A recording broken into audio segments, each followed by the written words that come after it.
Buenas tardes, ¿qué tal? Bienvenidos a este episodio número 23 de Rafa y Carlos. Tenemos hoy un invitado muy especial. Muy buenas tardes, Florian. Bienvenido de nuevo, ¿qué tal? ¿Qué tal, Carlos? Muy buenas, Rafa. Encantado de estar aquí otra vez con ustedes en el Rafa y Carlos.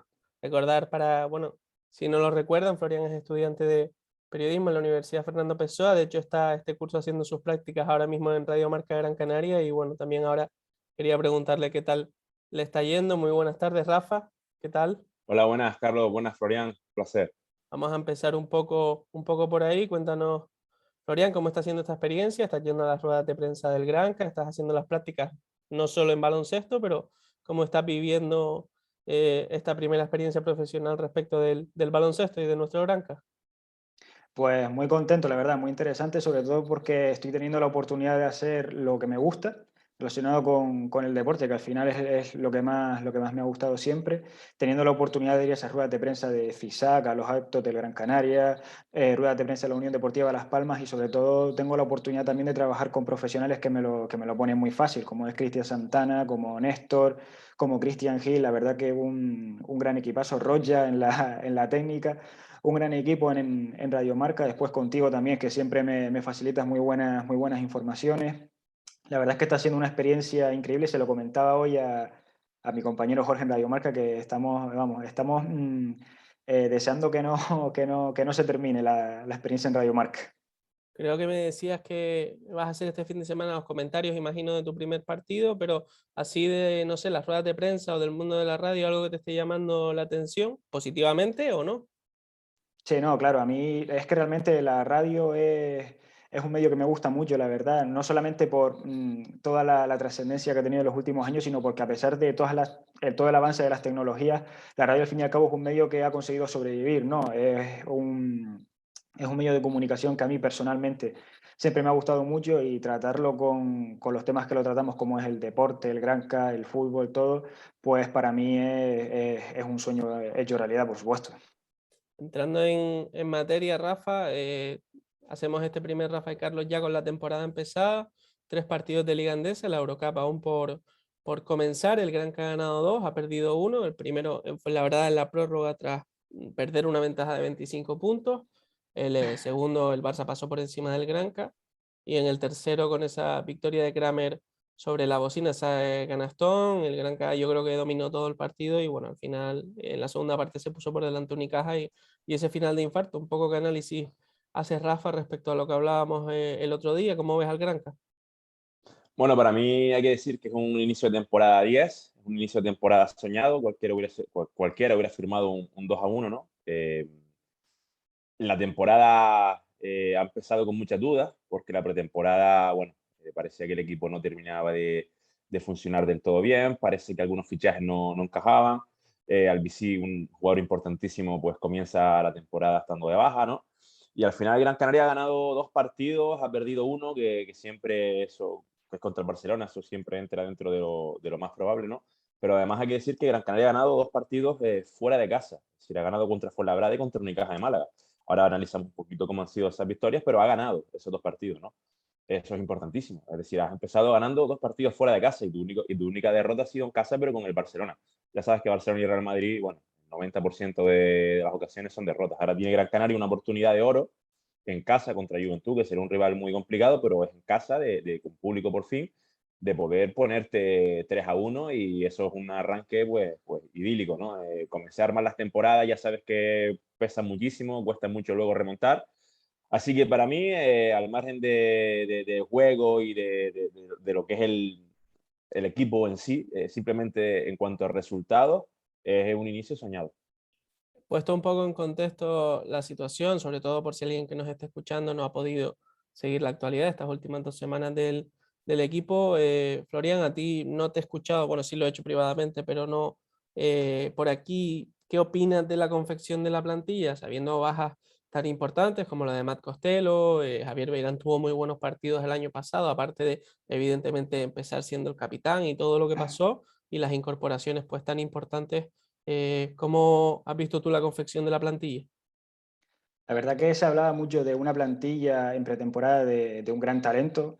llegaba Dylan Ennis, llegaba Nico Brusino, llegaban jugadores muy importantes, jugadores contrastados, llegaba Ilimane Diop, llegaba Artem Pustovoy del Barcelona. Se hablaba de una plantilla que ilusionaba mucho, ¿no? Al fin y al cabo, los nombres tiran mucho. Y Dylan Ennis, por ejemplo, cuarto máximo anotador, si no estoy equivocado, de la temporada pasada en la ACB. Una plantilla que ilusionaba mucho, por supuesto. Como bien decía Rafa, la temporada está comenzando muy bien, pero esa victoria entre Fuenlabrada, aunque saliésemos victoriosos del Fernando Martín, generó muchas dudas, ¿no? Por esa segunda parte del Gran Canaria y porque los precedentes no eran buenos después de lo que ocurrió la temporada pasada ganando al Bilbao en la primera jornada, con todos los partidos que se acabaron perdiendo consecutivamente. Después, a mí la plantilla personalmente me gusta, es una plantilla muy renovada, muy pocos jugadores de la temporada pasada son los que continúan y al fin y al cabo, tocando tecla por tecla, pues hay que ir trabajando para que la plantilla no solamente sea de un gran talento individual, sino colectivamente hablando. Al fin y al cabo, la ACB es una competición muy reñida, muy trabajada. Hemos visto, por ejemplo, la victoria la victoria del Breogán este principio de temporada siendo un recién ascendido, y eso da una señal un poco de que ningún equipo te lo va a poner nada fácil, ¿no? Personalmente, si me preguntas a mí personalmente, a mí la plantilla me gusta. ¿Qué ocurre? Que son jugadores que se tienen que adaptar a una dinámica nueva, a un entrenador nuevo, y eso nunca es fácil, ni mucho menos. Entonces habrá que ver lo que va pasando en las próximas jornadas. Ahora empieza también dentro de poco, dentro de un par de semanas creo, la Eurocup. Habrá que ver también cómo se desempeña el equipo en competición europea. Pero bueno, por lo pronto yo estoy con Rafa, creo que el comienzo ha sido positivo a pesar de ciertas dudas que se han generado a lo largo de estas semanas, a pesar de haber ganado 2 partidos. Y partido fundamental este fin de semana contra el Juventud, ¿no? Nos podemos poner 3-1 y si el Gran Canaria gana, pues vamos, será una señal y dará ánimos no solamente deportivamente hablando, sino anímicamente tanto a la plantilla como a la afición. Está claro que es pronto, pero en principio Unicaja y Juventud, sobre todo, el de este pasado fin de semana y el próximo rival, rivales que probablemente estén cercanos al Gran Cup, tanto para la Copa del Rey al final de la primera vuelta, como para la Sí, clasificación de la Liga Endesa. Por lo tanto, partidos que, como se suele decir, valen doble. Veo un equipo sinceramente muy versátil, lo comentaba el otro día en la retransmisión en Canarias Radio con Moy.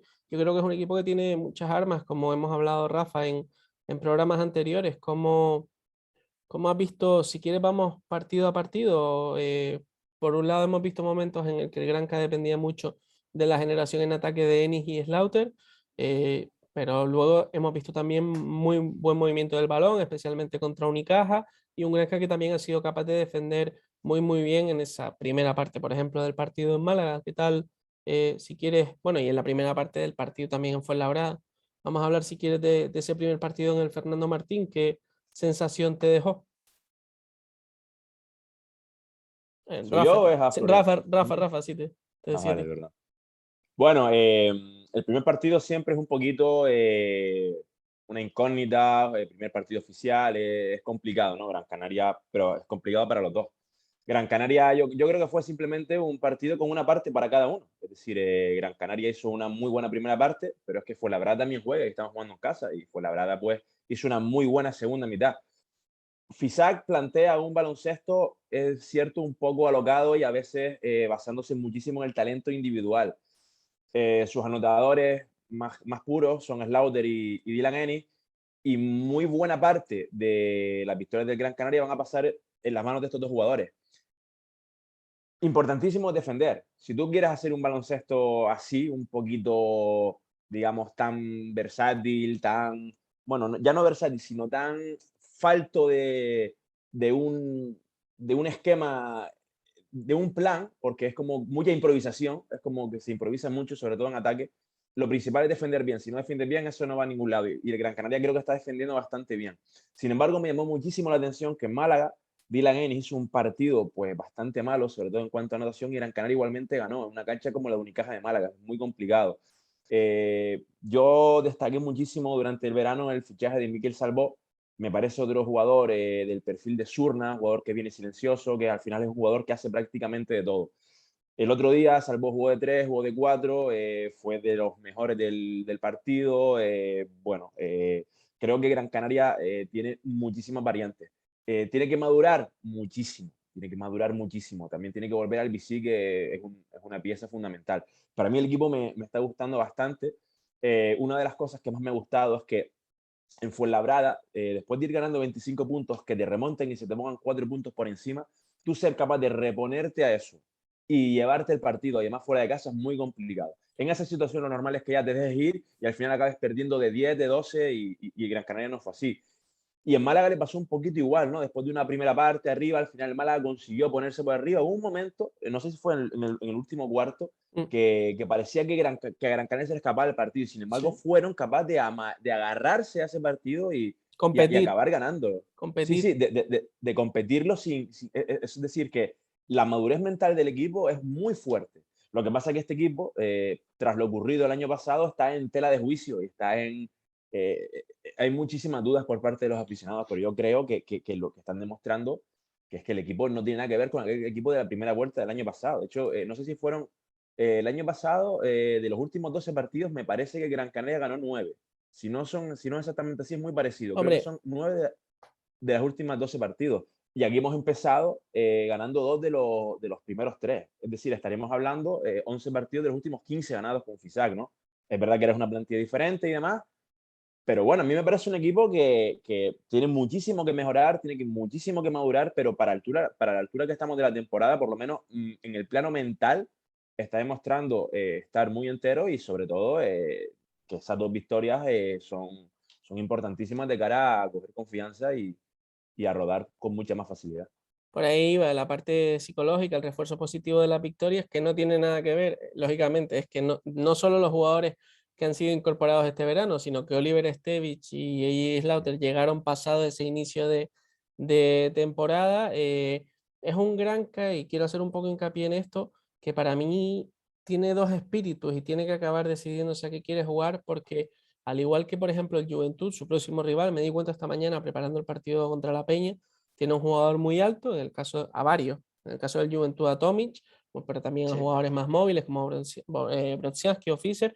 Caso del Granca tienes a Hailey Diop por encima de los 2-10, también por encima de esos 2-10 a Halifa Diop y por supuesto a Artem Pustovi, el, vamos, segundo o tercer jugador más alto de la liga. Lo que te hace muy complicado con estos jugadores en la pista intentar ser un equipo súper vertiginoso. Cierto que solo llevamos 3 jornadas, pero son los dos equipos, son dos de los equipos que menos están corriendo, que menos posesiones están jugando en sus partidos, y por el contrario están moviendo muy bien la bola por momentos. No, el equipo está todavía, ambos están todavía por hacer. Centrándonos en el Granca, Florian, volviendo a ese partido de Fuenlabrada, pero también si quieres ya entrando un poco en el del Barça, ¿tú cómo viste ese inicio para el equipo amarillo? Bueno, contra el Fuenlabrada es evidente que, punto muy importante lo que destacó Rafa, que el Gran Canaria supo reponerse a ese golpe mortal que es que te remonten 25 puntos, que moralmente, vamos a ver, los jugadores no son robots, son humanos. Ellos también, es decir, que te remonten esa cantidad de puntos es una barbaridad, jugando fuera de casa y con el Mm. Fuenlabrada en el momento anímico en el que estaba totalmente enchufado, porque es que yo miré las estadísticas y al descanso de ese partido llevaba el Fuenlabrada, Leo Mendel llevaba 14 puntos y los demás jugadores llevaban, los que más llevaban eran 3 puntos, es decir, Leo Mendel era el encargado de tirar del carro. ¿Qué ocurre? Que por esa parte me gustó que el Gran Canaria supiera reponerse moralmente y se acabase llevando el partido, cosa que no es nada fácil, porque al fin y al cabo es que el Fuenlabrada tiene que hacer su trabajo y lo hizo muy bien. Es que de hecho yo en Twitter felicité al Fuenlabrada por ese partido, a pesar de que se acabasen llevando una derrota. ¿Qué ocurre? Que contra el Barça no es lo mismo jugar contra el Barcelona que con el Fuenlabrada. El Barcelona es subcampeón de Europa, tiene la plantilla que tiene, los jugadores que tiene, la idea que tiene, y llegaron al Gran Canaria totalmente enchufados. El Gran Canaria salió del partido, creo que nos comimos un parcial inicial de 10-2, me parece, de 2-10 me parece que fue, o una cosa así. El 2-12. Barcelona moviendo, 2-12 fue. Pues el Barcelona moviendo muy bien el balón, encontrando espacios, tiros liberados. Encima es que tienes a francotiradores como Gyuric, que le pusieron las cosas muy complicadas a los pupilos de Fisac en ese inicio. Y Y bueno, y por lo que decía Rafa, por los precedentes que tiene el Gran Canaria de la pasada temporada, al caer contra el Barcelona, pues ya se decía lo típico de que este equipo no sabe reponerse ante las situaciones, no sabe sacar jugo de sus jugadores. Lo que decías por ejemplo, de ser un equipo más vertical, yo creo que el Gran Canaria tiene que decidir en parte qué estilo de juego quiere seguir, porque es muy complicado salir a la contra, por ejemplo, con un equipo como el Barcelona, teniendo a un 2-18 como Pustoboy y a un 2-10 como Ilimane Diop. Entonces, creo que el inicio de la temporada también es para esto, para darte cuenta de las cosas en las que tienes que corregir. Y dentro de lo malo, pues el Gran Canaria va bastante bien. Es decir, ahora mismo creo que está noveno, está fuera de playoffs, pero lleva 2 victorias, una derrota. Yo creo que el partido del Juventud este fin de semana es bastante asequible. Creo que se puede ganar también, a pesar de la plantilla de gran talento que tienen los catalanes. Y habrá que ver, ¿no? El contra el Juventud es otra oportunidad para que el Gran Cano deje ver si las cosas parece que se están empezando a encarrilar en ciertos aspectos o si todavía hay que corregir más cosas de cara a las próximas jornadas. Estoy muy de acuerdo con eso que acabas de apuntar, un poco lo que intentaba implantar PPM, lo intenta en la Unión Deportiva Las Palmas, de tener varios sistemas. Yo hablo de esa versatilidad que creo que el Gran Castellano se puede permitir, porque tiene jugadores de mucha calidad en todas las posiciones y además de Sí, perfiles sí. complementarios, unos que defienden mejor, otros que atacan mejor. Estamos viendo como Miquel Salvo, por ejemplo, está siendo el segundo más valorado del equipo, cuando seguramente no era el papel que se esperaba de él, siendo importante a pesar de no tener muchos tiros, por ejemplo, en esos finales apretados, con balones al poste bajo, con rebotes en ataque y canastas. Y bueno, yo creo que en el partido contra el Barça, ahora que le voy a dar el paso a Rafa, ese quinteto inicial con Neni, Brusino e Ilimane Diop al 4, en el tema de ayudas estuvo realmente mal. Yo me he quedado bastante tranquilo porque he visto a Brusino muy bien en Málaga. Estoy seguro de que es una cuestión también de picos de forma. No hay que olvidar que vino directamente de los Juegos Olímpicos a Gran Canaria, incluso perdiendo días de vacaciones. Tanto él como Albici necesitarán un tiempo para estar a su mejor nivel. Y en este sentido, Rafa, yo no sé si quieres un poco comentar más sobre el Barça. Yo sí que me voy a permitir, con todo el respeto del mundo, corregirles a los dos. No niego el ruido mediático que hay respecto al miedo de la afición respecto a lo que pasó el año pasado, pero sí que recuerdo que el propio Fisac en rueda de prensa, después del partido del Barça, le pegó un gran tirón de oreja a sus jugadores porque dijo que habían salido con el partido perdido y sin la mentalidad para querer recuperarlo. Por eso creo que ha Sí. sido muy importante tanto la victoria de Fuenlabrada como la de Unicaja, especialmente siendo capaces de darle la vuelta al marcador. Vamos a seguir viendo un poco al equipo. Te digo, Rafa, te doy libertad si quieres. El partido del Barça para mí, a partir del minuto 12-13, fue un partido de pretemporada, porque el partido claramente ya el Barça lo tenía ganado. Si quieres pasamos a hablar del de Málaga. Mira, yo, Carlos, partidos contra Real Madrid y Barcelona son partidos que es que no dependen de ti. O sea, esos partidos son diferentes. Es decir, ojalá pudieses no jugarlo, literalmente, porque el Barça y el Madrid en un partido horrible con 5 bajas y en un buen partido tuyo, te van a ganar. Te va a ganar igual porque aunque hayas hecho un buen partido y ellos estén muy mal, en el último cuarto te van a meter un parcial de 25-2 y te van a ganar el partido. Eso va a pasar en el 90% de las ocasiones. Que alguna vez el Gran Canaria o el Fuenlabrada o el Manresa le han ganado al Barça del Madrid, sí, pero son veces contadas con los dedos de la mano. Y no está de tu mano, es decir, está de tu mano hacer un buen partido. Pero ellos tienen además que hacer un mal partido y que se den las circunstancias. Lo normal es que ellos haciendo un mal partido y tú haciendo un buen partido ganen ellos. Ten en cuenta que Mirotti tiene una ficha de 8 millones de euros. Es decir, es más del presupuesto del Gran Canaria, un jugador. O tienes jugadores como Brandon Davis, como Corey Higgins, que cobran todos por encima de 1 millón de euros. Calates cobra 2 millones. Por mucho que se diga que al final la pista son 5 contra 5, estamos hablando, como decía Florian, de un equipo subcampeón de Europa, de un equipo que tiene un presupuesto que se sale. Para mí son partidos en los que no se puede sacar ningún tipo de conclusión. De hecho, son partidos en los que jugadores tocados, jugadores cansados, yo directamente no los ponía, sinceramente. Y más, bueno, si te estás jugando algo. Que tú no puedes salir con esa mentalidad y tienes que competir, sí es cierto, tienes que competir, pero que son partidos en los que para mí no se puede hacer ningún tipo de valoración porque la diferencia es tan grande que los propios jugadores psicológicamente también salen derrotados. Que eso es normal, ¿no? A mí me gustaría de lo poquito que hemos de la temporada destacar un par de cosas. La primera es lo ocurrido en Málaga, que este equipo es capaz de ganar aunque Dylan Ennis tenga un mal partido en ataque, ¿no? El crack del equipo vuelve a ser Slaut, es un jugador que yo insisto, no sé qué hace en un equipo de Eurocup, no sé qué hace fuera de Euroliga, pero es muy buen jugador. Aún así, hemos visto como parecía que sin Dylan Ennis y Slaughter no tienen un buen día en ataque, a un equipo como Málaga, y más en su casa, no le iba a ganar. Se le ha ganado a Málaga con un mal partido de Dylan Ennis. Esto es muy positivo, habla muy bien del equipo. Aquí aparece un jugador como Pustoboy. Yo ya lo venía diciendo desde que se anunció su fichaje. Para mí, Pustoboy, a nivel Eurocup, es un jugador top. Es un pívot dominante. Hacía muchísimo tiempo que Gran Canaria no tenía un 5 de estas características. Es un jugador súper maduro. Es un jugador que ha pasado 2-3 años en Barcelona jugando poco, pero hostia, aprendiendo muchísimo con los mejores entrenadores, con los mejores compañeros. Ahora ha bajado 1 o 2 escalones y tiene que ser su momento. Y de hecho lo está demostrando. Solo lleva 3 partidos y está dominando en pintura nuestra, está dominando en el aro rival. Para mí un jugador espectacular.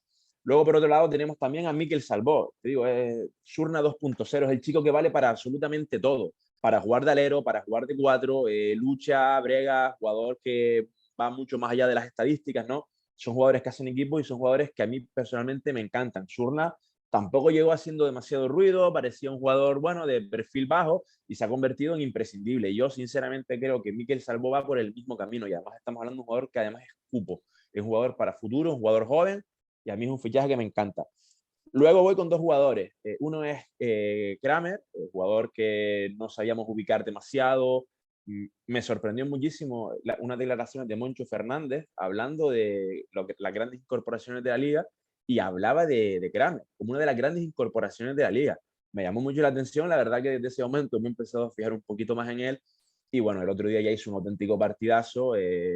Incluso cuando a pesar que no hizo una gran valoración, no hizo un gran partido en ataque, esa canasta final muestra mucha personalidad. Es una canasta de personalidad. El tipo se la juega y anota la canasta, ¿no? La podía haber fallado, pero se la juega. Eso muestra personalidad. Es un tipo ganador. Pero es que con él el balón se movía muy bien, había buena circulación, defiende muy bien y es un jugador que apenas lleva, de los que más tarde vino, es un jugador que seguro que tiene muchísimo recorrido. Lo mismo dio con Khalifa Diop. Khalifa Diop para mí es la gran apuesta de Gran Canaria, la gran apuesta de la cantera. Para mí es un jugador que es muy bueno, suma tanto en una parte de la pintura como en la otra.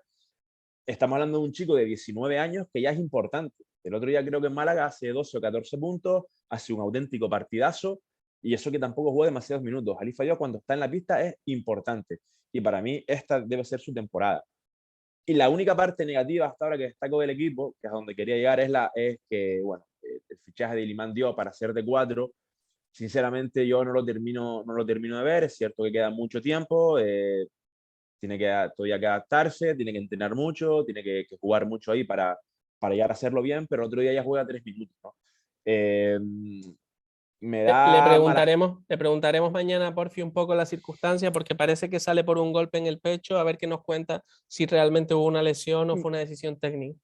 A mí me da mala espina. Es cierto que el año pasado con Costello al principio tampoco parecía que fuese a cuajar de 4, al final lo hizo, pero con Iliman Diop me da bastante mala espina. Y para mí, que es donde yo quería llegar ahora, este partido es importantísimo porque, claro, ha jugado contra las Pivot, que bueno, quitando a Miroti, que es un caso aparte, que bien podían ser aleros, ¿no? Leo Meldel, Abromaitis también en Málaga, son jugadores que hace 5 o 6 años esos jugadores no eran a las pibos, eran aleros. Ahora, este domingo, va a jugar contra Brocjaski, que es un 4 igual que él. Es decir, es un 4 y medio. Es un 4 que está saliendo. Se está saliendo. Está saliendo, pero al final es un jugador al que Ilimane Diop debería poder defender un poquito mejor, que está siendo su principal problema. Porque es un jugador que es mucho más grande, es mucho más pesado que los alapidos que se ha enfrentado anteriormente. Veremos cómo reacciona. Para mí, si vuelve a tener un mal partido contra Juventud, Gran Canaria comenzará a tener un problema en el puesto de 4 con Ilimane Diop. El otro día ya acabó jugando Mikel Salbó de 4. Eso afecta a la posición de alero, que tiene que jugar más tiempo Brusino. Bueno, repercute en todo. Tengo muchísimas ganas de ver el partido que es capaz de hacer Ilimane Diop de 4 contra Juventud el domingo, por la circunstancia que Brochet, que es un 4 bastante grande, ¿no? Es un 4, digamos, un poquito de la vieja usanza, pero las dudas, la verdad, que las tengo ahí. Más adelantado, porque era por donde yo quería cerrar, un poco por reforzar tu análisis en cuanto a lo de Pustoboy, el Granca y a lo de... Tenemos dos aleros que miden 2,05, un equipo muy alto especialmente en esas tres posiciones. El Granca es a día de hoy el segundo equipo que más tapones lleva, que más está intimidando en este inicio. Así que el análisis que yo hacía antes del juego lento, de la dificultad que están teniendo jugadores como Ilimane Diop para salir a las ayudas, por otro lado, tan mal timing no deben estar teniendo cuando el Granca es el segundo equipo que más tapones lleva. Y yo precisamente quería cerrar preguntándoles a los dos. Rafa ya nos ha respondido. ¿Tú cómo estás viendo, Florian, un poco? Te meto a Kramer también por ser el más desconocido, el único que no había debutado en Liga Andesa, pero sobre todo esa situación de Ilimane Diop jugando de 4 cuando ya empezó de 5 en el último partido, por fin queriendo darle un refuerzo positivo que duró 46 segundos, si no recuerdo mal. Efectivamente, la adaptación de Ilimane Diop tiene que ser algo fundamental en el equipo. Al fin y al cabo, tú tienes que tener un 4 de garantía, un 4 que tú sepas que te va a dar un gran rendimiento en esa posición. Y más en esta época en la que se pide interiores polivalentes, tanto en la ofensiva como en la defensiva. ¿Qué ocurre? El otro día contra el Barcelona lo vimos que Ilimane Diop se emparejó con Miroti y Miroti, creo, no sé si me dio 12 puntos emparejado con Ilimane Diop. Son datos que son bastante preocupantes y más en ese aspecto. El otro día me llamaba la atención porque se lo preguntábamos a Oliver Stevic en el acto de Poema del Mar. Y él decía que él estaba convencido de que Ilimane Diop podía dar un gran rendimiento de 4, y más teniendo en cuenta presentes como tenemos, por ejemplo, como Costello, que no lo veo así porque no creo que sean jugadores tan parecidos en ese aspecto, pero que él decía que Costello, por ejemplo, tampoco empezó de 4, acabó jugando de 4 en el Granca y ahora en el Baskonia está jugando de 4 también. Entonces yo creo que también hay que ver un poco esa adaptación, pero en un equipo como el Gran Canaria y en una competición como es la Liga ACB, tú en el ala pívot, tú tienes que tener jugadores de garantías, porque si no ocurre lo que ocurre. Y eso por Fifisac, al fin y al cabo, yo creo que él, si lo vemos nosotros, él también tiene que verlo. Yo creo que Ilimane Diop a mí como jugador siempre me ha gustado, pero no termina de convencerme este principio de temporada suyo, la verdad. Vamos a ver qué es lo que ocurre y tenemos que ir analizando poco a poco. Y lo de Kramer, pues mira, es un jugador que por la edad se cuestionaba mucho el rendimiento que podía dar en el Gran Canaria a principio de temporada, pues sobre todo también porque era un jugador para la gente de aquí, no para los apasionados del baloncesto, pero para la gente de aquí algo más desconocido. Que Entonces había se tenido cuestionaba lesiones mucho, en los últimos 2 años. claro, exactamente, que había pasado por lesiones, entonces que venía de una dinámica que la gente no conocía demasiado. Por lo que se cuestionó muchísimo ese posible rendimiento que podía dar aquí en Gran Canaria.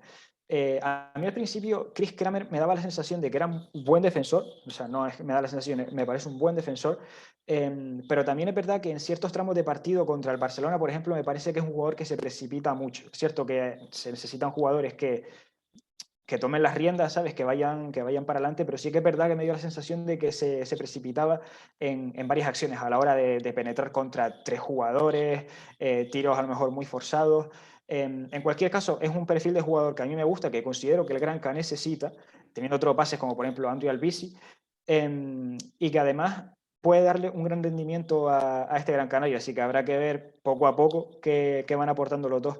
De Chris Kramer, yo la verdad que espero grandes actuaciones, y de Ilimane Diop también. Es cierto que el chico se lo tiene que trabajar más con Fisac, con todo el cuerpo técnico, pero si lograse adaptarse a esa posición de 4, pues oye, el Gran Canaria la verdad que tendría un puntazo a favor, así que habrá que ver qué es lo que va ocurriendo en las próximas jornadas. Hay que reconocer que, claro, el puesto de base y el puesto de 4 son aquellos en los que hay más dudas. Tienes a jugadores de mucha calidad, ofensivamente como Slaughter, como Enis, defensivamente también como Albici en el caso del base. En el 4, Miquel Salvo te puede ayudar. También tienes a John Shurna. Son jugadores estos que he nombrado que deberían intentar no lesionarse, porque por ahí es donde el equipo puede tener problemas de armario y sobre todo... Ilimane Diop le puede cerrar la puerta igual que Stevich a minutos de Jalifa, en fin, por ahí las dudas del equipo que por ahora está dando casi más cosas positivas que negativas. Yo por falta de tiempo y me da mucha pena voy a tener que cerrar, no sin antes recordar que ayer anunciaba Sanidad un 80% de aforo en los partidos. Hoy daba una rueda de prensa Enrique Moreno diciendo que no se va a hacer efectivo para el partido del Juventud, sino a partir del Betis, y el lunes un comunicado en el que se informará del tema de la reactivación de los abonos, así que estén muy atentos a las redes sociales, también desde Basket News, que les informaremos de todo. Florian, siempre es un placer tenerte, antes que nada darte muchas gracias y desearte mucha suerte para el curso, para las prácticas, y bueno, un placer sumar otro más para la causa del baloncesto y de la comunicación. Agradecérselo a ustedes, saben que me tienen aquí para lo que necesiten. Siempre me lo paso muy bien con ustedes dos, así que cuando quieran volver a llamarme, aquí estoy para ustedes sin problema. Gracias. Genial, y a ti, Rafa, ya llevamos 23, que es el número de Jordan, había que estar hoy a la altura. Estamos siendo muy positivos, estamos viendo a nuestro equipo ganar, que es lo que más nos gusta. Nos escuchamos pronto. Un abrazo, Carlos, un abrazo, Florian. Un abrazo a todos, muchas gracias por estar ahí.